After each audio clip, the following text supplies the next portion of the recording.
Hello दोस्तों, नमस्कार। ये जो ईड़ा है, ईड़ा नाड़ी, पीड़ा नाड़ी और सुषुम्ना नाड़ी मुख्यतः हमारी 3 नाड़ियाँ हैं जो कि 2 नासिकाओं और एक उसके मध्य में होती है। तो ईड़ा नाड़ी जो है वो लेफ्ट नासिका और पिंगला नाड़ी जो है वो राइट नासिका में होती है और सुषुम्ना नाड़ी जो है मध्य में काम करती है। तो आम तौर पे जब हम लोग सांस लेते हैं, हमारे पास 2 नासिकाएं हैं, लेकिन हम ये कभी नोटिस नहीं करते हैं कि हमारी जो सांस है दोनों नासिकाओं से चलती है या फिर एक ही नासिका से। अगर आप गौर कीजिएगा तो दोनों नासिकाओं से हमारी सांस जो है कभी नहीं चलती है। कभी ये लेफ्ट साइड वाले से सांस चली और कभी राइट वाले से। इसका कारण ये है कि ईड़ा नाड़ी जो है वो चंद्र का प्रतीक है, शीतलता का प्रतीक है, स्त्री तत्व का प्रतीक है। और ये जो पिंगला नाड़ी जो है ये सूर्य का प्रतीक है, ऊर्जा का, ताप का, गर्मी का प्रतीक है। और ये पुरुष तत्व का प्रतीक भी है। तो जनरली जब हम सांस लेते हैं तो जब मान लीजिए कि जब गर्मी हमारे शरीर में ताप बढ़ जाता है बहुत ज़्यादा या मौसम गर्म हो, तो हमारी जो सांसें है वो पिंगला नाड़ी से चलने लग जाती है। और जब हम शीतल अवस्था में होते हैं, मान लीजिए ठंड है, ठंड का मौसम है, तो हमारी जो सांस है वो ईड़ा नाड़ी से चलने लग जाती है। तो एक साधक जो है उसको ईड़ा, पीड़ा, सुषुम्ना नाड़ी से क्या लेना देना है और ये एक्टिवेट कैसे होता है। तो ईड़ा जो साधक हैं उनके लिए बहुत अहम रोल निभाता है। जैसे हमारा मूलाधार चक्र है, कुंडलिनी है, ये सब अगर एक्टिवेट नहीं होता है तो कोई सार नहीं है अध्यात्म में हमारा। तो उसी प्रकार ये भी बहुत अहम रोल निभाता है। जब हम सांसों पे फोकस करना शुरू कर देते हैं और काफ़ी लंबे समय तक जब ये हम धीरे धीरे इस पे महारत हासिल कर लेते हैं, हमारी दोनों नासिकाएं चलना शुरू हो जाती है, तो अध्यात्म में हम प्रगति करना शुरू कर देते हैं, आध्यात्मिक होना शुरू कर देते हैं, ईश्वर के दर्शन करना शुरू कर देते हैं, मतलब विराट को हम समझने लग जाते हैं। तो ईड़ा नाड़ी का एक और मुख्य बिंदु है। ईड़ा जो है वो हमारा पास्ट लाइफ को दिखाता है। जो हम पास्ट लाइफ से जो भी हम इकट्ठा कर रखे हैं वो ईड़ा नाड़ी जो है वो शो करता है। मतलब अगर हम पास्ट में चले गए, कभी कभी हम सोचने लग जाते हैं क्या क्या हुआ था हमारे साथ, बचपना ऐसा था, वैसा था, अच्छा था, बुरा था, तो हमारी जो है ये बाई नासिका से सांस चलने लग जाती है। जब हम फ्यूचर के बारे में सोचने लग जाते हैं कि हमें ये करना है, वो करना है, कैसे धन इकट्ठा होगा, बच्चे कैसे पढ़ेंगे लिखेंगे, जो भी हो, बहुत सारे हैं, तो हमारी जो सांस है ये पिंगला नाड़ी से शुरू हो जाती है। तो सारी मतलब यही है कि ईड़ा जो है हमें पास्ट में ले जाती है और पिंगला जो है फ्यूचर में ले जाती है। और दोनों को जब हम बैलेंस कर लेते हैं, प्रेजेंट में आ जाते हैं, तो सुषुम्ना नाड़ी एक्टिवेट हो जाती है। और वैसे भी अध्यात्म में प्रेजेंट में ही होना चाहिए। जब तक प्रेजेंट में हम नहीं आते हैं, फ्यूचर को नहीं पूरी तरह ख़त्म कर देते हैं, पास्ट को पूरी तरह अपने माइंड से इरेज नहीं कर देते हैं, तब तक अध्यात्म में आगे नहीं बढ़ सकते हैं। विचारों को शून्यता की ओर ले जाना अध्यात्म का पहला कदम है। तो शून्यता का भी जो प्रथम मुख्य बिंदु है यही है।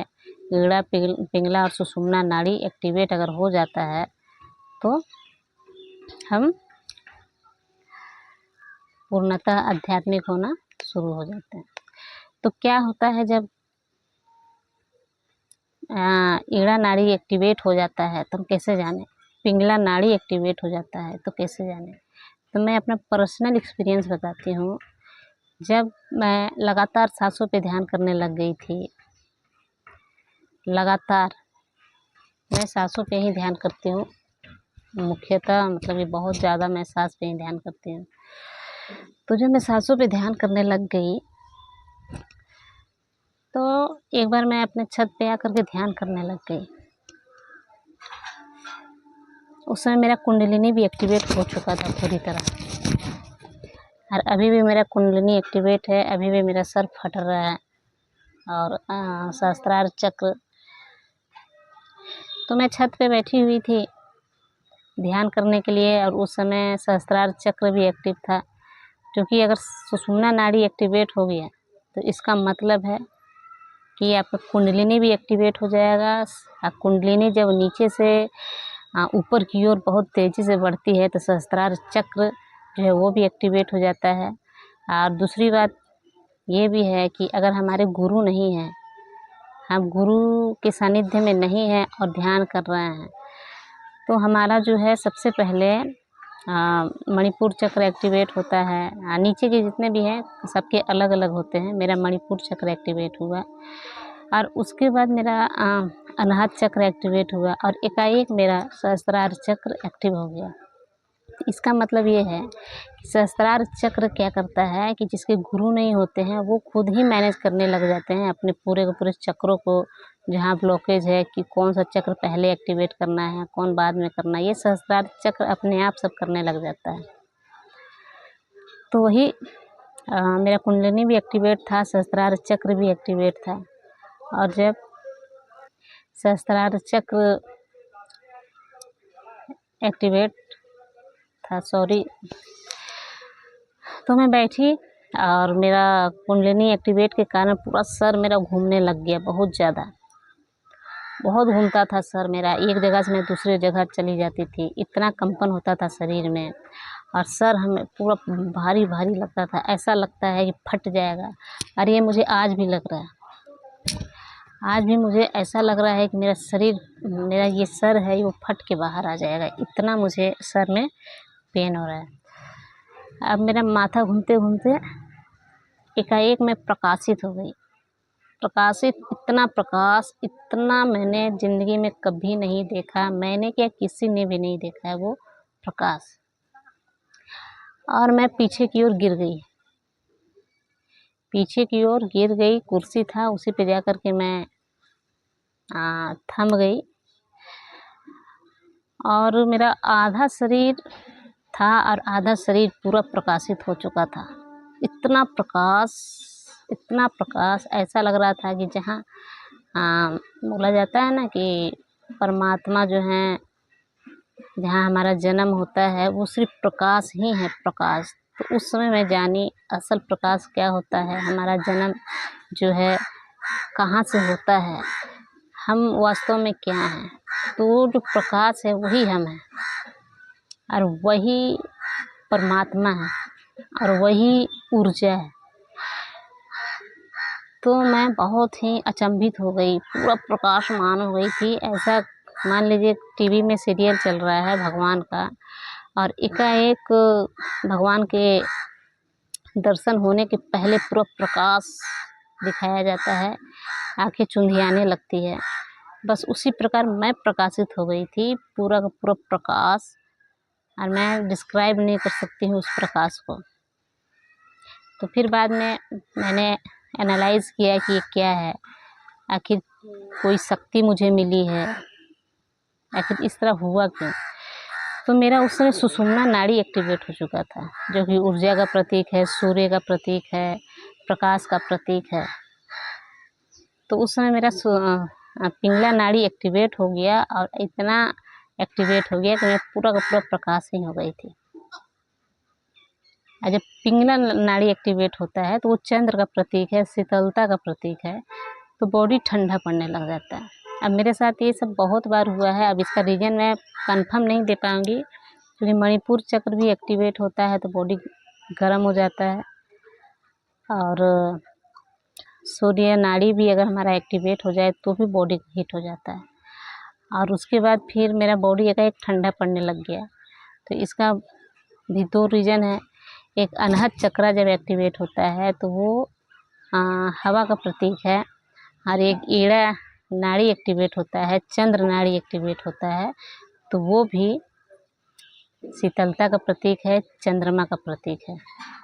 तो एक बार मेरा बॉडी बहुत हीट हो गया था, 3 महीने तक 4 महीने तक मेरा बॉडी पूरा हीट रहा, और अभी जो तत्काल चल रहा है, अभी मेरा बॉडी ठंडा पड़ गया है।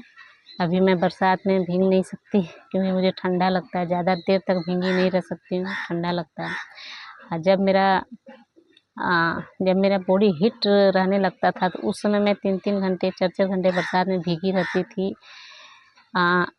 जो मेरा नहान रूम है वहाँ बड़ा सा टब है, उस टब में मैं 1-1 घंटे बैठ कर के ध्यान करती थी, पानी भर कर के, मुझे कुछ नहीं होता था। मगर अब ऐसा नहीं है। और अभी फ़िलहाल मेरा इस चक्र पे काम चल रहा है, अब कब तक ये चलेगा, मेरे अनुभव में सारे चक्र एक्टिवेट हो चुके हैं, मगर एक चक्र मेरा अभी तक एक्टिवेट नहीं हुआ, और वो है विशुद्धि चक्र। अब ये कब तक एक्टिवेट होगा मुझे पता नहीं है। मैं ध्यान में लगातार लगी हुई हूँ। आज तो मेरा सर फट रहा था, और इतना फटता है ऐसा लगता है मेरी खोपड़ी बाहर आ जाएगा, इतना पेन होता है, इतना फटता है। क्योंकि उस विराट से मिलना है, ये छोटी छोटी बातें होती रहती है ना। इस विराट से मिलने के लिए तो जान हाजिर है, आज ना कल तो जान जाएगा ही। और एक बात और मैं रखना चाहूँगी दोस्तों, और वो ये है, एक सद्गुरु बता रहे थे, क्योंकि मेरा सहस्त्रार चक्र एक्टिवेट हो चुका था और मुझे जिज्ञासा था कि इसके आगे क्या हुआ। तो जाहिर सी बात है किसी को भी जिज्ञासा होगी, और मेरा सहस्त्रार चक्र एक्टिव हुए, मेरा कुंडलिनी एक्टिवेट हुए लगभग 10 महीने हो चुके हैं। तो उन्होंने बताया था कि इसके बाद कुछ नहीं है, इसके बाद खाई में गिरने के बराबर है, और आपको संभालने वाला कोई नहीं होगा। अगर आप इस चैलेंज को एक्सेप्ट करते हैं और खाई में गिरने के लिए तैयार हैं, तो समझ लीजिए परमात्मा मिल गए, परमात्मा के पास आप चले गए, या आपके पास परमात्मा आ चुका है। तो बस मेरे साथ वही हो रहा है। अभी मैं ध्यान जब करने बैठती हूँ तो एकाएक पूरा सर घूमने लग जाता है, और मैं पीछे की ओर दीवार में जाकर के टकरा जाती हूँ, क्योंकि मैं जहाँ ध्यान करती हूँ वहाँ दीवार है। और ऐसा मुझे लगता है कि मैं कुएं में गिर रही हूँ, या फिर 10 मंजिला इमारत से नीचे गिर रही हूँ। पूरा मैं डर जाती हूँ, अब बहुत ज़्यादा डर जाती हूँ। और ये मेरे साथ लगभग 2 से 3 महीने से हो रहा है।